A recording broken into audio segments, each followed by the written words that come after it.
Blessed morning guys. Maulan po ngayon dito sa Nigeria. Tunay po na tambay po kami ngayon. Naghihintay tumila ang ulan. Pero ngayon, sasamantalahin ko po ang opportunity na makapag-share ng gospel. Ang sabi ni Jesus, makamtan mo man ang buong yaman ng mundong ito, kung ang kapalit naman ay yung kaluluwa ay mapunta sa impyerno.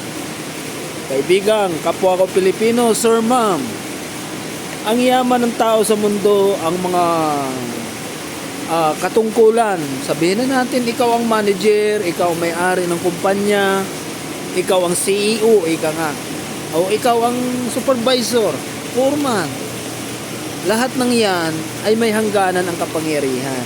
Ang pera, ikaw nang pinakamayaman. Alam niyo ho, ang sabi ni Jesus, mag-ipon kayo ng yaman doon sa langit. Doon walang magnanakaw.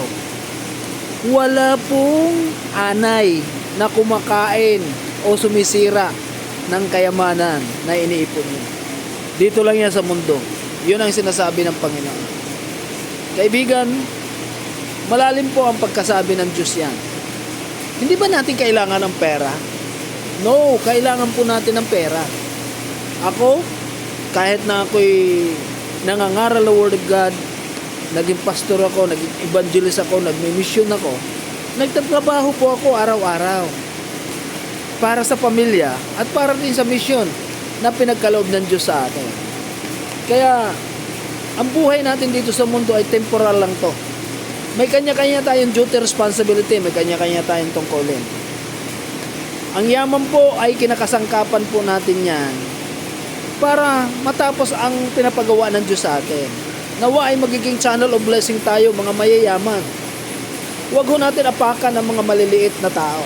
O sabihin natin ang mga mahihirap. O tayo ang nasa posisyon. Dapat magiging channel of blessing tayo na marami tayong mapagpala na mga nasa baba ang posisyon. Maging huwara nawa tayo na bilang manggagawa sa isang kumpanya. O marahil, ikaw naman ay isang may-ari ng kumpanya. Nagiging channel of blessing ka sa mga taong walang trabaho. Kaibigan, kapwa ko Pilipino, ang Diyos ay mahal na mahal niya tayo. Walang yaman dito, walang mahirap, walang matalino, walang mangmang, walang mataas ang posisyon. Lahat tayo ay may dahilan kung bakit tayo naging tao. Hindi ho pare-pareho engineer, hindi ho pare-pareho mayaman, hindi ho pare-pareho supervisor, hindi ho pare-pareho tayo manager, at hindi rin po pare-pareho mga skilled o magsasaka o mangingisda. Lahat tayo ay may kanya-kanyang ginagampanan, kanya-kanyang duty, ika nga, sa mundong ito. Ganun kagaling ang Diyos. Pag namatay ang isang magsasaka, may isisilang na isang magsasaka pa rin. Pag namatay ang isang engineer, may isisilang na isang engineer again. Kaya, i-enjoy lang po natin ang buhay. At tumulong tayo sa mga nangangailangan. Wala ka mang maitulong na pera, bagay, yung panalangin ay malaking bagay na ho yun. Yung ipag-pray mo lang yung mga mahal sa buhay mo, kaibigan mo, katrabaho mo, laking bagay ho yan. Ang bansa natin, kailangan ng panalangin. Alam niyo ho ba, ang mundong ginagalawan natin ay pasama ng pasama, pasira ng pasira. Pero lahat tayo ay strangers lang sa mundo. Kami mga OFW, may tinatapos po kami. Kontrata, lalo na mga nasa construction project, at visa. Yung tatlo na yan. Pag natapos na po namin yan, babalik po kami sa Pilipinas. Sa ayaw sa gusto namin, babalik kami sa Pilipinas. Yung iba naman, yung sa ibang bansa, may alam ako, nagtitiinti, nagtatago. Habang kumikita, nagtatrabaho, namamasukan. Pero kapag nahuli, kulungan uli. Nakukulong sila, after 1 month, i-deport sa Pilipinas uli. Kaibigan, tayo rin po sa mundo, may tinatapos po tayo na misyon sa planetang ito. Pagtapos na mission natin, Kay mayaman ka, kay mahirap, sabi sa Hebreo 9:27, minsan lang ang buhay, kasunod yan ay kamatayan, pagkatapos yan ay judgment na ng Diyos. Ito ang masaklap. Marami pong mga membro ng reliyon, pero walang relasyon sa Panginoon. Maraming gusto pumunta ng langit, pero ang ginagawa ay kasamaan. Ayaw tumulong sa kapwa. Kaibigan, hindi ako na humahatol. Ang sinasabi ko, yung sarili mo, kumusta na ang relasyon mo sa Diyos? Ang kaligtasan, ang langit ay para sa atin lahat, kahit magkaiba tayo na religion, katayuan. Mayaman, mahirap, matalino, mangmang, may pinag-aralan o wala, tanyag o hamak. Para sa atin po yan, langit na yan. Ginawa na po ng Diyos lahat. Anong kanyang kaparaanan? Pinagkalaw ba 10 utos? Ang 10 Commandments. Ang tanong, nasa ulo mo ba? Naipamuhay mo ba? Ang 10 po, kapag hindi mo nagawa ang isa lang, nagawa mo yung 9. Lahat po yan, wala ng kwenta. Nakakalungkot, di ba? God is holy, so we must be holy. Perfect po ang Diyos. Kaya bigo ang Diyos sa 10 Commandments. Pinagkaloob niya ang mga nangangaral. Nakakalungkot po. Sa Facebook, sa mga website, sa mga social media, may lumalabas po yan na Word of God. Pero bihira po yan, nagbabasa, bihira po ang sabihin na natin na nagpe-pray o pinamumuhay ang salita ng Diyos. Bihira pong binabasa ang Bible. Marami pong sa mga bahay-bahay siguro, mga ilan lang ang walang Biblia. Pero pagtabihin ng cellphone at saka Bible, una pong dadamputin ang cellphone. May mga application na rin po. Nasa pwede mo na siya i-download ang Bible sa cellphone. Kaya lang, disturbo po. Pag nagbabasa ka, gamit ang cellphone mo, may magme-message sa'yo, yun, napuputol po talaga. Kaya dapis pa rin po ang magbasa na yung Bible mismo ang binabasa. Kaibigan, bigo ang Diyos dyan sa mga nangangaral. Bihira na po ang nag-church ngayon. Katulad sa amin dito sa abroad, sa abroadan. Alam niyo po, masakit pakinggan to. 1 year po ang kontrata. Yung iba 2 years. Doon pa lang po sila makapag-church kapag nakauwi sa Pilipinas. Nakakalungkot, ano? Bihira na po ang nagsisimba sa madaling salita. Dahil sa pangangailangan, sa needs. Kami dito sa construction, pag araw ng linggo, nagtatrabaho po kami. Pero ang gawain po namin sa gabi. Ginagawa ko po yan, gabi. Nagtipon-tipon po kami tuwing alas 7 ng gabi hanggang alas 8 ng gabi. Bakit ako nangangaral? Bakit ako nagtuturo? Wala akong sinasahod sa ginagawa ko. Hindi ko hangad na sumikat. Ang hangad ko po, na siyang hangad din ng Diyos, na lahat tayo ay mapunta ng langit. Wala man ako may tulong na pera, pero ang ginagawa ko po, marami na pong buhay na dating wasak, na katulad ko rin na sira ang buhay ko doon, alipin sa bisyo, alipin sa kasalanan, pero purihin ang Diyos. Isang miracle po sa buhay ko, ang pagbabago. Ginawa ko po ang New Year resolution tuwing panatating Holy Week, bigo po ako dyan. Kaya kaibigan, hangad po ng Diyos, sa langit tayo pupunta. Kaya pinagkaloob niya si Jesus Christ 2,000 years ago. Mahigit na po. Nagpapako sa cross. Ang ginamit niyang mga magulang, si Virgin Mary, hindi po mayaman. Si Joseph, hindi po mayaman. Karpentero lang po, construction boy lang po. Si Joseph, alam niyo ba, bakit sila ginamit ng Diyos? Kasi sila po namumuhay sa katwiran. Nalulugod po ang Diyos sa dalawang mag-asawa na to. Kaibigan, pinako po si Jesus Christ sa krus, hindi sa mga matuwid na tao, hindi lang po sa bansang Israel, hindi po siya nagpapako sa krus sa isang religion. Wala po akong tinuturong relihiyon sa inyo. Hinihikayat ko kayo na itong relihiyon lang ang maliligtas. Wala. Kundi po, ang tinuturo ko, ikaw mismo makipagrelasyon sa Panginoon. Sa anong paraan? Pananampalataya po. Yun yung John 3:16. Gayon na lamang ang pag-ibig ng Diyos sa sanlibutan, pinagkaloob niya ang kanyang bugtong na anak upang ang sinuman sumampalataya ay hindi mapapahamak bagkus magkaroon ng buhay na walang hanggan. Kapag nanampalataya ka, kagaya yung nakapako sa cross, dalawa ho yun kasama ni Jesus. Ang sabi na sa kaliwa, kung talagay kay Kristo, bumaba ka dyan sa cross, iligtas mo yung sarili, iligtas mo rin kami. Napakaganda po ang kanyang dialogue, ang kanyang sentence. Pero na-discern po na nasa kanan, huy hangal, marapat lang tayo ipako sa cross, malapat lang tayo hatulan ng kamatayan, kasi ang hatol na kamatayan sa batas ng Israel noon, ipako sa cross.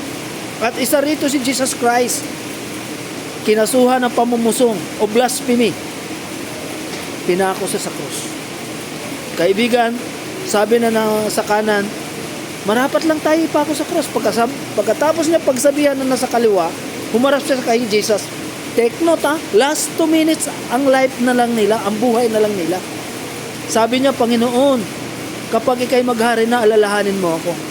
Haha, kaibigan, alam niyo po, pareho may information ang dalawa kay Jesus. Pero, ang sagot po ni Jesus sa kanya, hindi ganito. Born again ka ba? Katoliko ka ba? Banal ka ba? Iglesia ni Kristo ka ba? Buddhist ka ba? O Islam ka ba? Para alalahanin kita? Hindi ho, yun ang sinabi ni Jesus. At wala po akong nabasa sa Bible na ito ang sinasabi ni Jesus. Panginoon, patawarin mo ako sa lahat ng klase kong kasalanan. Wala ho. Ang sabi lang niya, Panginoon, kapag ikay maghari na, alalahanin mo ako. Last 2 minutes, ang kanyang buhay. Ang sagot sa kanya ni Jesus, ganito, ngayon din, isasama kita sa paraiso. Bakit? Bakit na isama siya sa paraiso? Anong dahilan? Nanampalataya po siya na ang kanyang katabi ay banal, walang kasalanan, tagapagligtas. Kaibigan, hindi siya nabigo. Namatay sila nung oras na yon. Pareho inilibing ka ng lambangkay. Ang advantage si Jesus na buhay muli. Kung si Jesus hindi nabuhay muli sa mga patay, lahat tayo impyerno. Lahat tayo doon tayo sa dagat-dagatang apoy. Bakit? Wala pong nakasunod. Walang isinilang sa mundong ito na banal. Sabi sa aklat ng Roma, walang matuwid, wala kahit isa. Ako na nangangaral, dati ako masamang tao, dati ako nagmumura, dati ako lasinggero, dati ako babaero, nagsusugal din po ako, nagsisinungaling din po ako. Kagaya nyo. Marami pang kasalanan ang ginawa ko. Nagnakaw? Naku, ubos ang mangga ng panahon ng prutasan. Hinahabol ako lagi ng mga may-ari. Ganun po ako. Mga manok, binibingwit ko po yan. Manok ng kapitbahay. Kaibigan, tandaan mo to. Ang kasalanan ay dapat natin pagsisihan hanggat may hininga po tayo. Tandaan mo to ha. Lahat ng ginagawa mo sa mundong ito, may nakakita man o wala, sa isip, salita at sa gawa, malaki o maliit, hayag o lihim, recorded yan lahat sa langit. Lahat ng pagmumura mo, recorded yan. Lahat ng pagsisinungaling mo, recorded yan. Lahat po ng ginagawa natin na masama. Pero ang advantage po sa mga taong nagsisi sa kanilang kasalanan, ibig sabihin ng pagsisisi, pagtalikod. Sabi po sa 1 John 1:9, sabitin lang natin sa ating mga labi ang lahat ng kasalanan. Tapat at banal ang Diyos, handa siya magpatawad. Yun nga lang, kailangan natin pagsisihan. Ang meaning ng pagsisisi, pagtalikod. Ano ba mga kasalanan na ginagawa ng gusto natin, ng katawan lupa natin? Ito yung requirements papunta ng impyerno. Galatia 5:19 hanggang 21. Hayag ang mga gawa na laman, pangangalunya, karimararim na pamumuhay, kahalayan, pagsamba sa Diyos-Diyosan, pangkukulam, paninibugho, pagkaingit, pagkapuot, walang taro sa pagsasaya, kasakiman, pagkababagi, pagkakampi-kampi, paglalasing. Wala sa Biblia to, pero isasama ko na to. Bawal magtulak ng droga, bawal mag-drugs. Sa batas ng Pilipinas, pinagbabawal po yan. Bakit? Nakakasira sa gumagamit at nakakapahamak ng kapwa. Kaibigan, pero kasama yan sa nakasulat sa Galacia. At ay iba pang tulad nito. Pag namatay tayo ng biglaan, natutulog, di na nagising kinabukasan, sumakay na sa sakyang panlupa, papawid pandagat, na aksidente, on the spot, sabi ng doktor, dead on arrive. Kaibigan, sa daming kasalanan na nagawa natin, kaya mo magsisi sa isang segundo. Kaya mapalad po yung mga taong sinabihan ng doktor, Sir, stage 4 na po kayo. Isang buwan na lang ang buhay nyo. Bakit ko nasabi mapalad? Maraming akong pinangaralan sa mga ospital. Nakapagsisi pa po sila. Naipanumbalik pa po nila ang relation nila sa Lord kahit mamamatay na sila. Kaibigan, ang kamatayan kusang kumakatok sa buhay mo, sa buhay ko. Ako, na nangangaral, di ko alam. Kahit paikutan pa ako ng mga doktor, kahit paikutan pa ako ng mga martial art na magaling humawak ng barel, pag oras ko na, wala na silang magawa. Kahit marami akong pera, kung sabihin mo, ako na may-ari ng mundo, wala na magawa yan. Kasi ang buhay nga, hiram. Sabi nga ng awit, hiram sa Diyos. Pinapatugtog yan kapag mayroong ililibing. Bakit? Para mapakinggan ng bangkay? Hindi. Para mapakinggan sa sumusunod sa bangkay. Darating ang time, ikaw naman at ako ang dadalhin sa hukay. Masakit pakinggan, no? Pero yan ang real talk po. Sa Revelation 21 verse 8, malagay magkakasapitan ng mga duwag. Kasama dito yung duwag. Mga taksil, nagpasasa sa kasuklam-suklam sa kahalayan, mamamatay tao, lahat ng sumasamba sa Diyosusan, mangkukulam, at lahat ng sinungaling. Ito po requirement to papuntang impyerno, hindi papuntang langit.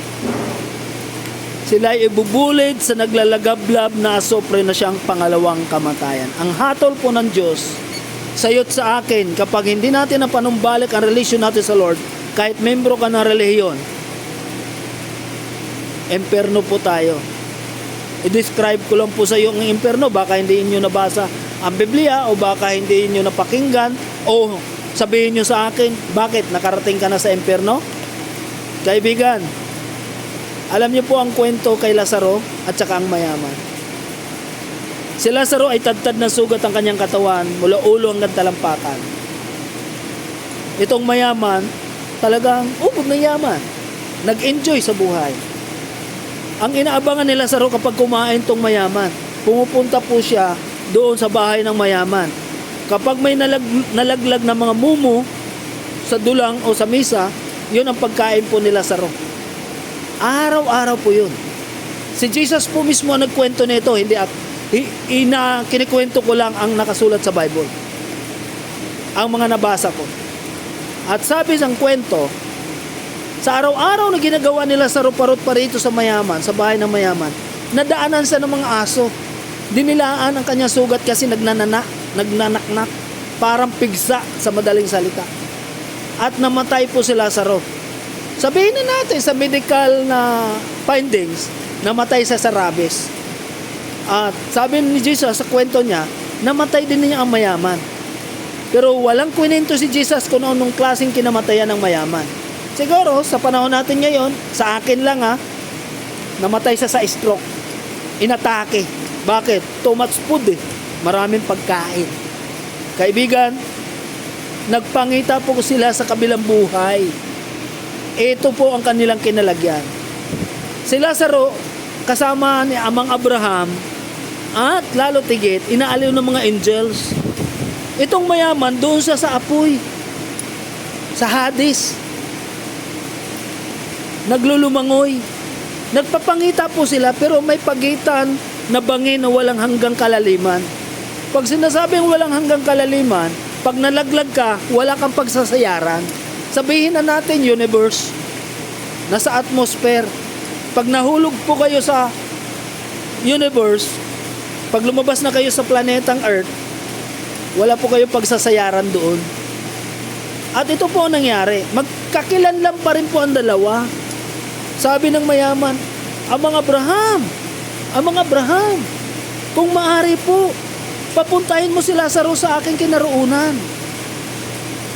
Naisawsaw ang daliri sa tubig upang patakan man lang ang aking alangala, upang maibsan ang aking paghihirap dito. Alam niyo po ang sagot ni Amang Abraham, anak, nung ikay nasa lupa, nagpakasasa ka. Si Lazaro, tiniis niya lahat. Ito ang katwiran lagi ng mga mahihirap eh. Kaya po ako nagnakaw dahil may sakit ang nanay ko. Kaya po ako nagnakaw dahil ng hold up, dahil may sakit po ang pamilya ko. Mahirap lang po kami. Kaya po ako nangurakot para yumaman po kami. Kaibigan, hindi ko po ginawa ni Lazaro yun, na para ipagaling ang kanyang sarili, gumawa siya ng kasalanan. Tiniis niya lahat.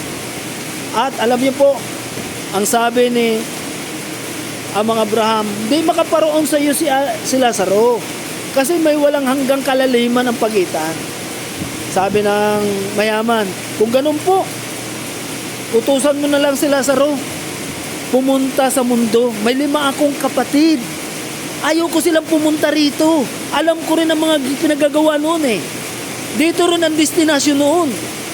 Sabi ng mayaman kay Amang Abraham, kaibigan, ang sagot ni Amang Abraham, anak, huwag ka na mag-alala sa kanila. May nangangaral na buhay na tao doon. Kung ang mga yun ay hindi pinapakinggan, lalo pa kaya ang patay na bumalik sa mundo. Alam niyo po, kung minsan tayo nag-alala sa mga patay, di ba? Nagpapadasal para maalis sa purgatorio, mapunta sa langit. Mali pong paniniwala yan. Ang mga patay po nag-alala sa atin na wag sila pumunta, wag tayo pumunta, lalo na ang mga tao na naghihirap na ngayon, na namatay. Nandoon na po, wala pang hatol, pero naghihirap na po sila sa kabilang buhay. Ang pananaw po lagi natin, ay mabuti na lang yun, namatay na siya, wala na siyang hirap. Diyan tayo nagkakamali. Pag umalis po ang kaluluwa mo sa katawan, bangkay ka na, magsisimula po sa kabilang buhay. Magsisimula po sa langit kung doon po ang punta mo. Magsisimula po sa impyerno ang paghihirap kung doon ang punta mo. Nakakadepensya yan sa'yo. Ginawa na po ng Diyos lahat. Nandyan na ang 10 utos, nandyan ang mga nangangaral, nandyan na ang Biblia, nandyan na rin po ang pagpapako ni Kristo sa krus. Ngayon ang biyaya ay nakalatag na sa mundo. Ang kailangan mo na lang manampalataya, magsisisi sa kasalanan. Ang tanong, nagagawa nyo ba? May nagtanong po sa akin, nangangaral po ako sa Muntinlupa, Parañaque City Jail. Bahalagang ang hawak ko dyan. Ang sabi nila sa akin, kaya pa kayang patawarin ng Diyos ang mga sala ko? Sabi ko sa nila, alam nyo, love na love tayo ng Diyos at ni Jesus. Heinous crime man yan, kagaya na nakapako sa krus, handa siyang magpatawad kung taos puso tayong humingi ng tawad. Tanggapin natin ang Panginoon bilang sariling tagapagligtas ng ating kaluluwa nating buhay. Kaibigan, hindi po ako nangangaral para hatulan kayo. Kaya ko ginagawa to dahil masakit pakinggan ang words na ito. Marami pong ignorante, kahit mga doktor, kahit mga engineer, kahit mga abogado, ignorance po patungkol sa pagdudiyos. Marami na po akong pinangaralan ng mga ganyan. Alam niyo po, mas marami pong tumanggap sa Panginoon na mga nasa squatter na pinangaralan ko. Kaya hanggat hindi po huli ang lahat, ito pang utos ni Jesus. Magpatawad kayo upang patawarin kayo ng amang nasa langit. Kaibigan, kahit ako isang pastor, kahit ako'y nangangaral ng Word of God, may gumawa sa akin na kasamaan. Nagkakaroon ako ng galit, puot. Pag hindi ako marunong magpatawad, kahit humingi ako ng tawad oras-oras, kahit nanampalataya ako kay Kristo na napako sa krus, impyerno din po ang tungo ko. Kapag namatay ako, may galit at puot, hindi ako nagpatawad. Sabi ni Peter kay Jesus, Guro, ilang bisis ko ba patawarin ang aking kapatid? 7 bisis ba? Ang sabi ni Jesus, Pedro, hindi lang 7 bisis, 77. 7 times 70.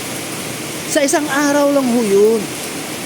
Kaya kapag gagawin mo itong tatlo, pananampalataya, pagsisisi, pagpapatawad sa mga nagkakasala, kaibigan, si Jesus po ang modelo nito.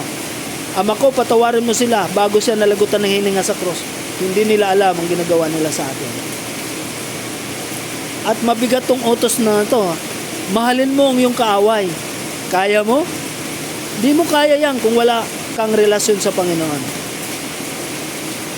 Ipanalangin mo, huwag sumpain. Pagpalain mo, huwag sumpain. Yan po ang utos ni Jesus. Mga kapastoran, mga church leader, mga BS leader, as a human being, alam ko, kung sino yung malapit sa inyo, kung sino yung lagi yung kasama. Marami pong nagsasama na mag-asawa, wala ng pagmamahal. Galit at puot na ang nasa puso. Marami pong mga anak versus ama versus magkakapatid. Forgiveness. Pag gagawin po natin ang pananampalataya, pagsisisi, pagpapatawad, kahit magkaiba tayo na religion, kahit magkaiba tayo ng katayuan, anak ka na ng Diyos. Sabi sa John 1:12, ang sino mang nanampalataya na si Kristo'y anak ng Diyos. Kaibigan, hindi ako naligtas dahil sa paggawa ng mabuti. Ligtas ako dahil sa biyaya ng Diyos. Ang ginawa ko lang, nanampalataya, nagsisi, nagpapatawad sa mga nagkakasala. Kaya hanggat hindi po ulit lahat, hanggat nanlalay tayong dugo sa iyong katawan, tandaan mo to, mahal na mahal ka ng Diyos, Ama, mahal na mahal ka ni Jesus, at sapat na ang dugo ni Kristo na tumigil sa krus ng Kalbaryo. Itigil na natin ang paggawa ng kasamaan. Pagamit na natin ang katawan natin, ang buhay natin sa paggawa ng mabuti. Pag gumagawa po tayo ng mabuti, tuwang-tuwa po ang Diyos. Dahil nagiging channel of blessing ka sa ibang tao. Kaya God bless po. At enjoy lang po ang life. Kahit anumang pagsubok, kahit binabaha po tayo sa problema, o either binabaha talaga ng tubig ang ating mga tahanan, magtiis lang po tayo. O binabagyo po tayo ng mga pagsubok, ng mga pag-uusig, ng mga pangbibintang. Kasama natin si Jesus. Promise po niya yan. Until of the end of the world. Basta ipangaral mo lang ang salita ng Diyos. Mga lingkod ng Diyos, tandaan mo to, pag alam mo ang tama, di mo ginawa, kasalanan ho yan. Alam mo na dapat ipangaral ang Word of God, hindi mo rin ginawa. Alam mo na dapat ikaw ang example, ikaw ang ilaw at asin, ikaw ang halimbawa, hindi mo ginawa yan. Para ka rin nagnakaw, para ka rin pumapatay, para ka rin nagsisinungaling, para ka rin nambababae, nanlalalaki. It's a time na po, manumbalik na po tayo sa Panginoon. God is holy, so we must be holy. Hindi man tayo mabigyan ng reward dito sa mundo, sa langit na po natin asahan yan. Ang bahay po natin ay nasa squatter, sa langit po natin asahan. May inilaan ng Diyos na magandang tahanan sa atin. God bless you po. At nawa ang panalangin ko, pagpapalain po tayo lahat ng Diyos, ingatan sa lahat ng aspeto natin buhay, bless ang lahat ng mga resources, at lalo tigit, pagalingin ng Diyos ang iba't ibang klaseng karamdaman, tugunin po ang mga panalangin natin, pangarap, magkataon ng katuparan, at higit sa lahat, ang iba't ibang klaseng solusyon sa iba't ibang klaseng problem, sa iba't ibang klaseng panahon, maranasan po natin. Nawa, subuin ng Lord ang mga warrior angels. Balutin nawa tayo, kanya-kanya natin sinasakyan, pinagtatrabahuan ng banal na dugo niya, at lalo tigit ang tagumpay at pag-asa at patuloy natin maranasan. Sumain niyo ang patnubay ng banal na Espiritu at walang sukat na paglagyan ang pagpapala ng Diyos. God bless you all. Ingat at enjoy lang ang life.